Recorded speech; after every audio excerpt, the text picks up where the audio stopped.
Lily's Purple Plastic Purse by Kevin Henclis.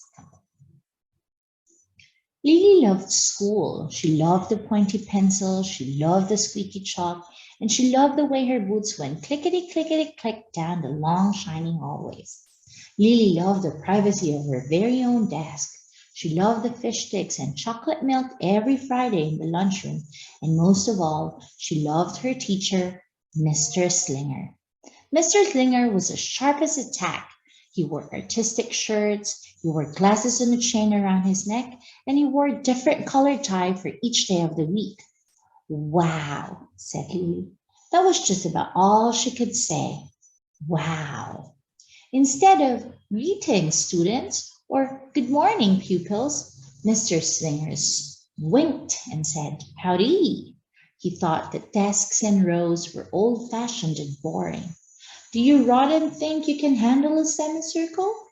And he always provided the most tasty snacks, things that were curly and crunchy and cheesy. I want to be a teacher when I grow up, said Lily. Me too, said her friends Chester and Wilson and Victor. At home, Lily pretended to be Mr. Slinger. I am the teacher, she told her baby brother Julius. Listen up.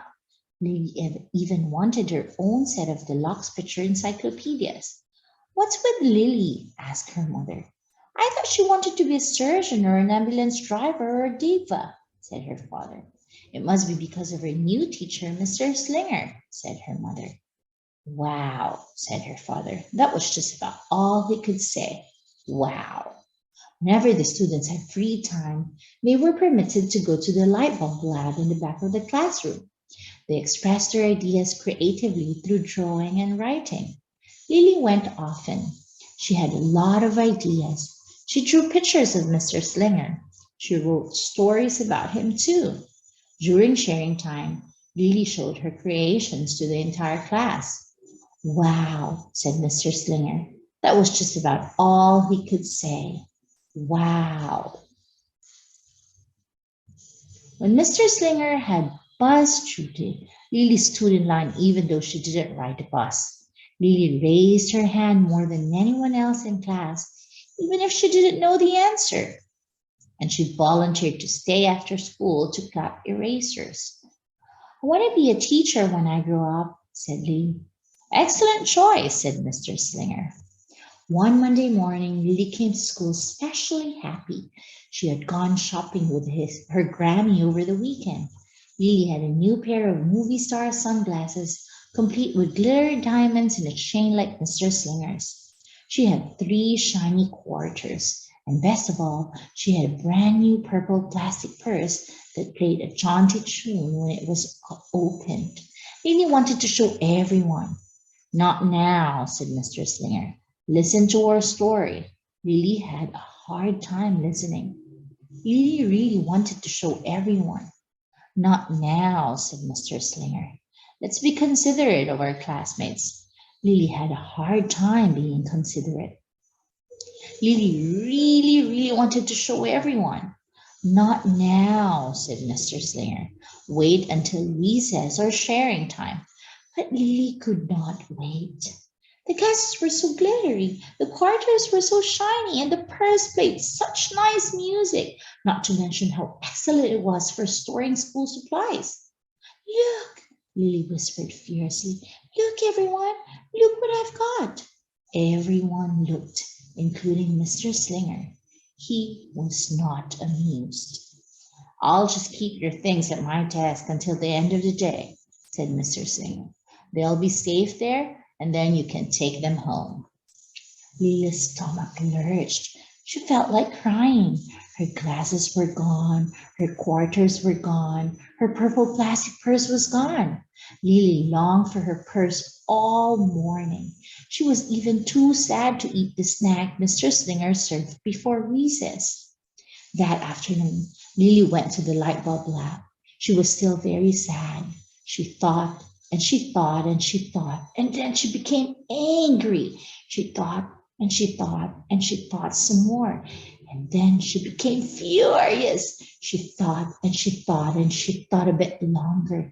And then she drew a picture of Mr. Slinger.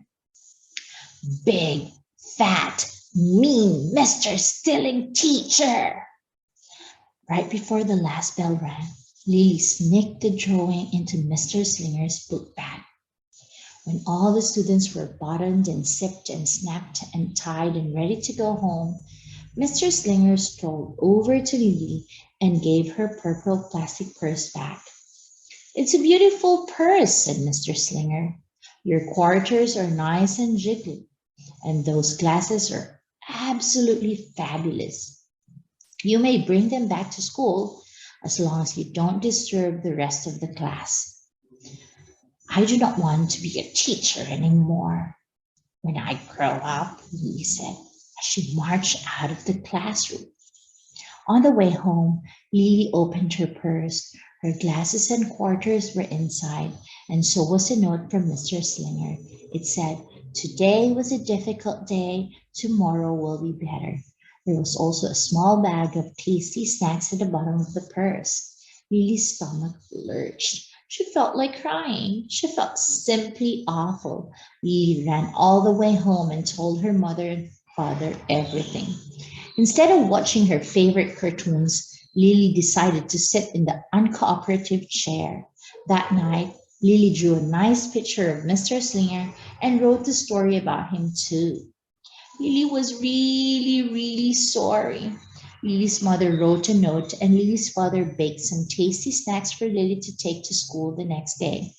I think Mr. Slinger will understand, said Lily's mother. I know he will, said Lily's father. The next morning, Lily got to school early. These are for you, Lily said to Mr. Slinger, because I'm really sorry.